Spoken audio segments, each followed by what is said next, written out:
1 minute. Just 60 seconds to save the most cherished treasure of her life while her kingdom crumbles beyond the palace walls. What would a queen choose? Colossal emeralds? Ancient, priceless rubies? No. She rescues a single, almost unassuming tiara. Why?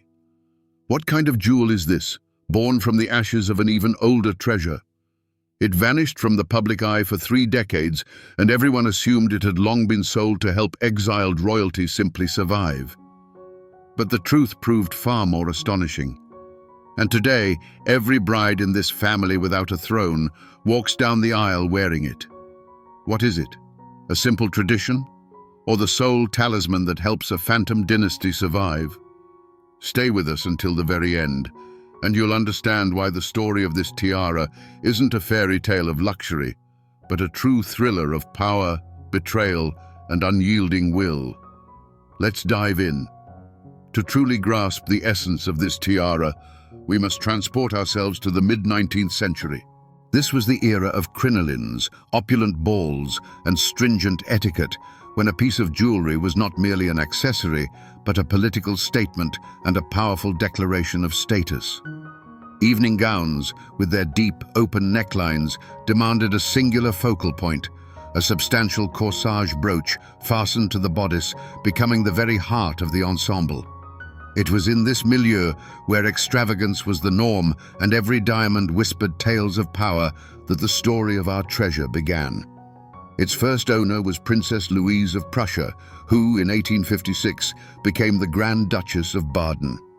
For her, a scion of one of Europe's most influential dynasties, jewelry was an indispensable part of her diplomatic arsenal.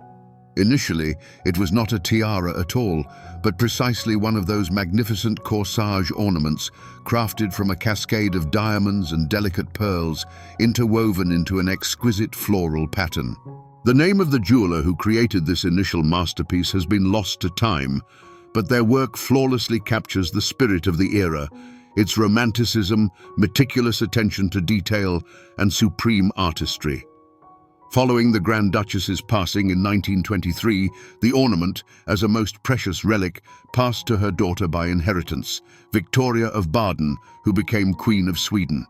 Thus, the Prussian treasure found a new home in Stockholm, enriching one of Europe's most impressive royal treasuries. It continued its life as a brooch until it embarked on its next dynastic journey. In 1935, as a wedding gift, it was presented to Princess Ingrid of Sweden when she married Crown Prince Frederick of Denmark. This was more than just a gift. It was a potent symbol of an unbreakable bond between the Scandinavian monarchies. It was in the hands of Queen Ingrid, a woman of impeccable taste and profound understanding of the historical value of jewels, that the ornament awaited its most magnificent transformation. In Denmark, as in other Scandinavian monarchies, there exists a beautiful tradition. A princess receives her first tiara on her 18th birthday, symbolizing her entry into adulthood. As her youngest daughter, Princess Anne-Marie, approached her 18th birthday, Queen Ingrid made a stroke of genius. She chose not to commission a new piece. Instead, she resolved to breathe new life into a historic relic, transforming the antique corsage brooch into a delicate and airy tiara, perfectly suited for a young princess.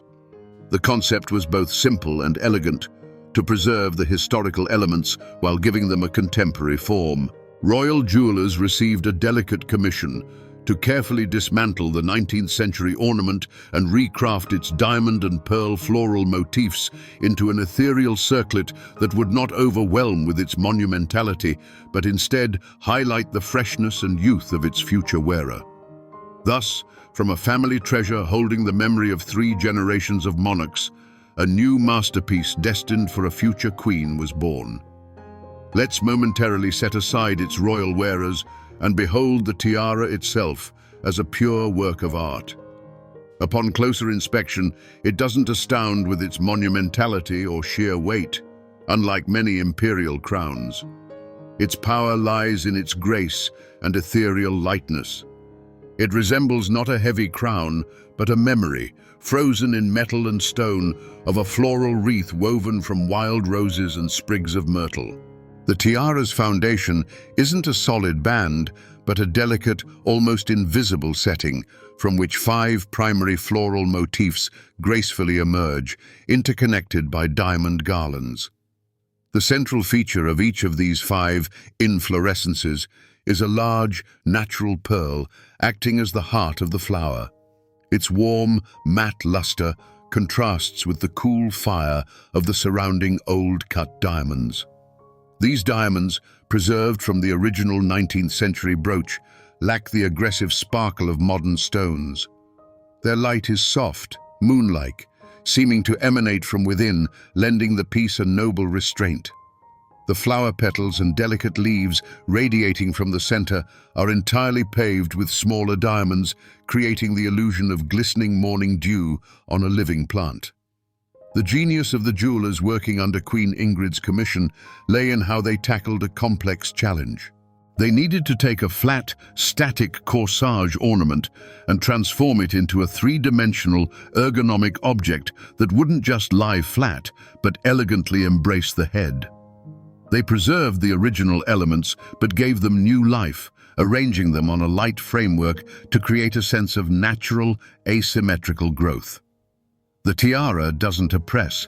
It seems to float above the hairstyle, accentuating it rather than dominating. The pearls deserve special attention. These aren't just perfectly round beads. Each pearl possesses its own unique shape and hue, attesting to their natural origin and lending the piece an unparalleled character. They are the soul of this circlet, its meaningful core, symbolizing purity and innocence, which made the tiara an ideal gift for a young princess on the cusp of a new life. But the tiara holds another secret: its versatility. The central element of the circlet can be topped with an additional large pearl set in a diamond surround attached to a special pin. This detail instantly transforms the silhouette of the piece, making it taller, more formal, and grander. Such a metamorphosis allowed the tiara to be worn at relatively modest family celebrations, as well as at magnificent state banquets. And finally, the rebirth of the antique corsage wasn't limited to just the tiara. From the remaining elements, the jewelers created a harmonious complement, a parure. A pair of elegant earrings echoing the tiara's floral motif, and a small brooch completed the ensemble. Thus, from one historical treasure, an entire constellation of jewels was born, where each element held a piece of the shared history, yet was ready to begin its own. This was not merely a redesign, but an act of heritage preservation, a tribute to the past, and a wise investment in the future. Its moment in the spotlight arrived in late August of 1964.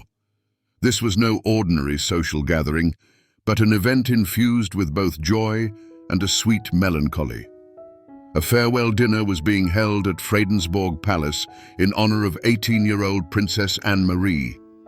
In a few days, she was to leave her native Denmark to marry King Constantine II of Greece in Athens and become the Queen of the Hellenes. The air crackled with anticipation, and every gaze was fixed on the young princess standing at the threshold of a grand destiny. It was on this evening that the antique corsage tiara was first seen by the world. As Anne-Marie entered the hall, a delicate diamond and pearl radiance floated above her elaborate coiffure. This was her first official appearance in a tiara, and the choice could not have been more symbolic. The circlet did not oppress with its lavishness, nor did it declare power. On the contrary, its airy floral motifs, like a light wreath, highlighted the princess's freshness and youth, her natural charm. The piece did not overshadow its wearer, but delicately framed her beauty, becoming the final chord in the image of a future queen. In that moment, the tiara ceased to be merely an ornament. It became a tangible symbol of parental love and blessing that Anne-Marie carried with her into a new life. It was a gift from her mother, Queen Ingrid, a wise woman who understood that for her daughter's first step onto the global stage, she needed not a formidable weapon of power, but a talisman preserving the warmth of home. The tiara was a part of her Danish heritage, a bridge between carefree youth and impending royal duties. The reaction from guests and the press was unanimous. It was a triumph of taste and tact. Enthusiastic whispers echoed through the hall. Everyone noted how perfectly the ornament suited the princess. It lacked the imperial weight characteristic of many Greek jewels she would eventually wear. Instead, it exuded Scandinavian restraint, elegance, and profound historical context. Newspapers the next day featured photographs of the radiant princess, and the tiara instantly became famous. Thus, in a single evening, the ornament transformed from a family heirloom into a legend. Its debut was not just successful, it was flawless. It cemented the tiara's reputation as the ideal starter circlet, a symbol of purity, youth, and the beginning of a grand journey. It didn't merely adorn the princess, it told her story without a single word. It was Denmark's farewell gift to its daughter and the world's first greeting to its new queen. Becoming queen of the Hellenes at the tender age of 18, Anne-Marie found herself in an entirely new world. The Baltic breeze of Danish palaces gave way to the hot Mediterranean sun, and restrained Scandinavian protocol was replaced by Byzantine opulence and Greece's complex political reality. Along with the crown, she gained access to the Greek monarchy's treasury, a collection brimming with monumental and historically significant regalia, including the famous emerald and ruby parures. These were not just jewels, but symbols of power, heavy and majestic, designed to dazzle and assert status on the world stage. Against the backdrop of these grand treasures, her first delicate tiara might have seemed to get lost. Indeed, during the short but vibrant years of her reign, Queen Anne-Marie did not frequently appear in it at official events. For state banquets and visits from world leaders, she chose more imposing jewels from the Greek collection, as her new status demanded. This was not neglect. On the contrary, it was an act of profound respect for the special place the antique corsage tiara held in her heart. It was too personal, too intimate for formal occasions.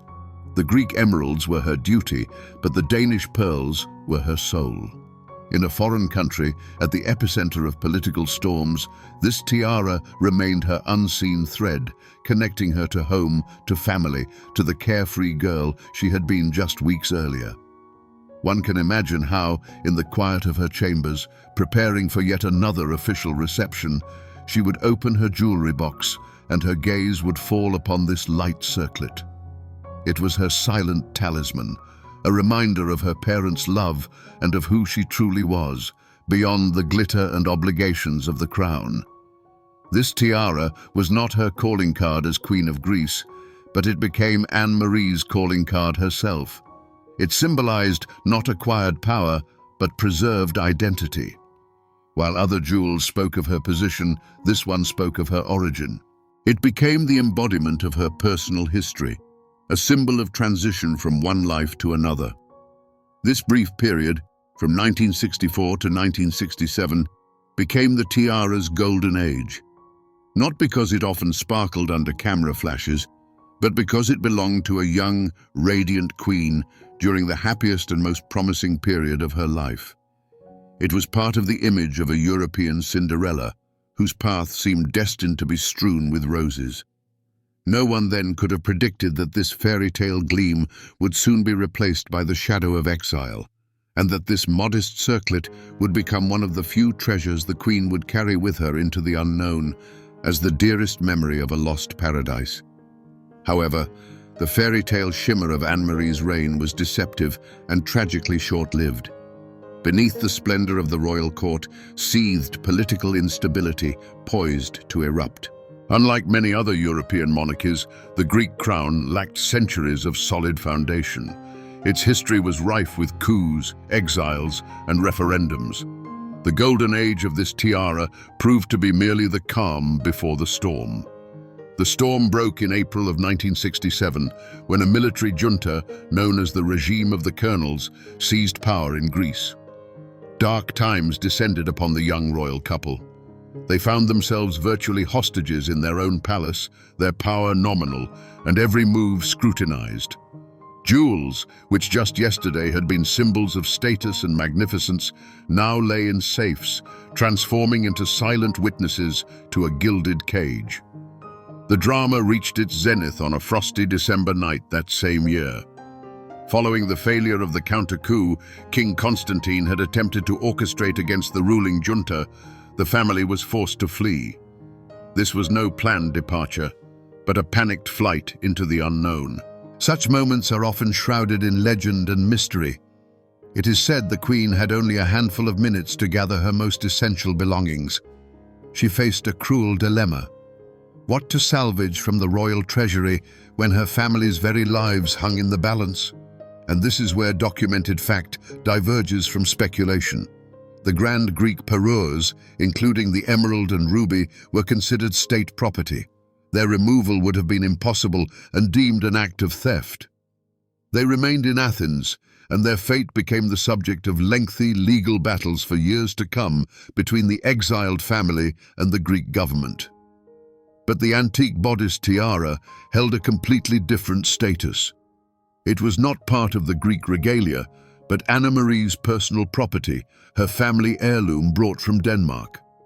This precise legal nuance and its relatively modest size sealed its fate. It was one of the few treasures the Queen was able to take with her. Thus, the tiara, a gift for her 18th birthday, became a companion in exile. The shadow of a great historical drama fell upon it. It ceased to be an adornment for grand balls and transformed into a relic, a symbol of a lost kingdom and a shattered life. Its sparkle now spoke not of triumphs, but of losses. It was not embroiled in scandals of theft or curses. Its dark side was far more real and tragic. It became a silent witness to the monarchy's fall and a long, agonizing journey into oblivion. The flight from Greece marked not merely the end of a reign, but the end of an entire era. For the antique bodice tiara, long years of silence and oblivion began. It vanished from the radar of society columnists and jewelry experts. Stripped of their throne and fortune, the family lived in exile, first in Rome, then in London. Lavish state receptions were a thing of the past, and there were no longer occasions to wear tiaras. The ornament, born for brilliance, was hidden away in a safe. Its diamonds and pearls no longer caught the spotlight. This silence was deafening. For decades, the tiara made no public appearance. It became a phantom, a memory of a brief Greek fairy tale. Its fate was inextricably linked to that of its owner. While Queen Anna Marie and King Constantine fought to reclaim their property and struggled to find their place in the world as monarchs without a kingdom, their treasures remained a symbol of what was irrevocably lost. Officially, the Greek monarchy was abolished after a referendum in 1974, and all hope of a return to the throne faded. For the jewelry world, this was a period of conjecture and speculation. Had the tiara been sold to support the family in exile? This question hung in the air. Many royal families, finding themselves in similar predicaments, had been forced to part with their jewels. Whenever an anonymous jewel with royal provenance appeared at major auction houses like Christie's or Sotheby's, experts would wonder, could it be Anna Marie's lost tiara? But as the years passed, it never surfaced at auction. This silence only amplified its legendary status.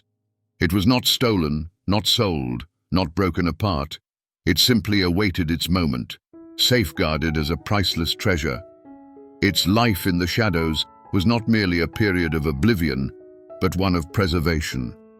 While other, more monumental jewels of the Greek crown became subjects of dispute and litigation, this quiet, elegant tiara remained an inviolable symbol of personal history and family dignity. It outlasted the fall of the monarchy, preserving its integrity and its very soul, proving that true value is measured not only in carats, but in resilience and fidelity.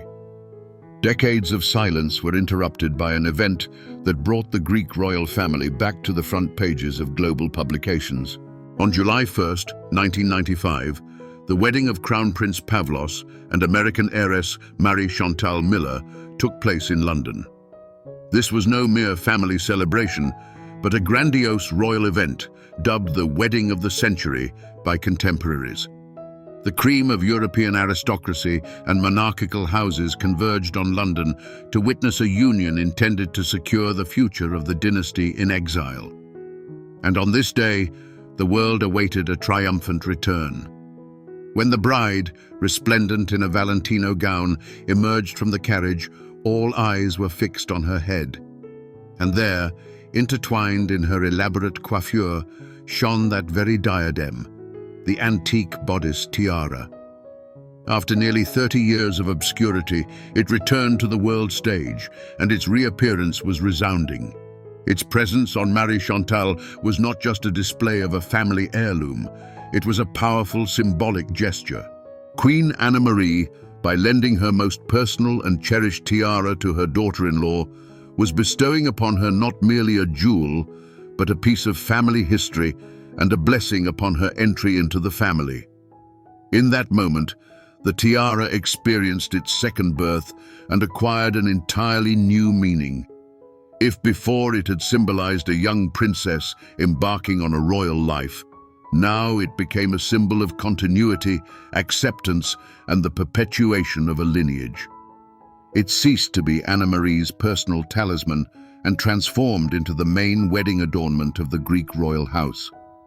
Its story had come full circle. From a coming-of-age gift, it evolved into a circlet that sealed unions and welcomed new family members. This new role was definitively cemented in the years that followed. In 2010, the tiara graced the head of Tatiana Blatnik, who married the second son, Prince Nikolaos. And in 2021, it became the wedding diadem for Nina Flor, who became the wife of the youngest son, Prince Philippos. Each new appearance on a royal bride only strengthened its fresh status. It became a tradition, a silent promise that each new Greek princess embraced alongside her title. It was in this renewed capacity that the tiara's value reached its pinnacle. Its market price, while undoubtedly high, pales in comparison to its historical and emotional weight. Now, it is no longer merely an antique jewel with a rich provenance. It is a living chronicle of a dynasty that endured, preserved its dignity, and learned to forge new traditions even far from its homeland. Its return to the spotlight was not just a beautiful social event, but proof of resilience and faith in the future. So, where is this treasure, which has witnessed so many dramas and triumphs, today? Unlike many crown jewels whose fate is to rest behind bulletproof glass in state treasuries or museums, the antique bodice tiara remains where it is destined to be, in the private collection of Queen Anne-Marie. It has not become a cold museum exhibit. It remains a vibrant part of family history, a jewel that is still worn and cherished rather than simply studied by historians. Its home is the Queen's personal jewelry box, which makes its fate even more unique. Its current status is a paradox. On one hand, it is undoubtedly a historical artifact of global significance. Its journey, beginning at the Prussian court in the 19th century and passing through the royal houses of Sweden, Denmark, and Greece, represents a tangible embodiment of European dynastic history. But on the other hand, it never truly became a mere relic. Its transformation into the wedding tiara of the Greek house gave it a new, active role. It is no longer the Queen's personal accessory, but the guardian of family tradition, a symbol of continuity for a dynasty that exists without a throne. Attempting to appraise its value in monetary terms would be not just complex, but a pointless endeavor. Its worth is composed of several layers. The first is material, antique diamonds and natural pearls in exquisite settings. The second, and far more significant, is its impeccable provenance. A jewel that successively belonged to the Grand Duchess of Baden, the Queen of Sweden, the Queen of Denmark, and the Queen of Greece. This is the dream of any collector and auction house. But the most crucial layer of its value is symbolic. How does one appraise an adornment that was a coming-of-age gift, became a solace in exile, and transformed into a blessing for new generations? Its true worth is not in carats, but in the stories it holds. It is a living chronicle of resilience, love, and an unbreakable connection to a past that even the most dramatic political storms could not seize. This brings us back to the question we started with. How did a modest 18th birthday gift, born from the fragments of another jewel, become the foremost wedding heirloom for a family that had lost its kingdom? The answer proved to be far deeper than a simple tale of inheritance. The antique bodice. Tiara became what it is today, not because of its sparkle, but in defiance of its destiny. It passed through the crucible of historical cataclysms and not only survived, but attained a new, elevated meaning. Its history mirrors that of the family itself. Like them, it was exiled from palaces, spending decades in shadow and uncertainty. And just like them, it did not break. When it was time for a new generation to embark on a fresh chapter, this very tiara, forged in the fires of loss, became the perfect emblem. To lend a daughter-in-law a more opulent imperial jewel, had one been available, would have meant playing a long-lost game, clinging to the specters of the past. To bestow this circlet, however, meant saying, "This is our story. It is filled with pain, but it is also filled with love. Embrace it, become part of it, and let us build the future together." This jewel is not merely a physical embodiment of passions and ambitions. It is a tangible lesson from history. It teaches us that true greatness is measured not by the height of a throne, but by the ability to retain dignity after its loss. That the strongest traditions are forged not in luxury, but in hardship. That the value of an object is determined not by its price, but by the human stories woven into its metal and stones. Each time this tiara crowns the head of a new Greek princess, it silently narrates its saga. Of a young Danish girl, a dazzling queen of the Hellenes, a resilient exile, and a wise guardian of heritage. It no longer belongs to one woman. It belongs to a dynasty. Indeed, genuine masterpieces are not those that merely reside perpetually within their vaults, but those that endure the tempests of time and return to shine even brighter, forever becoming immortal.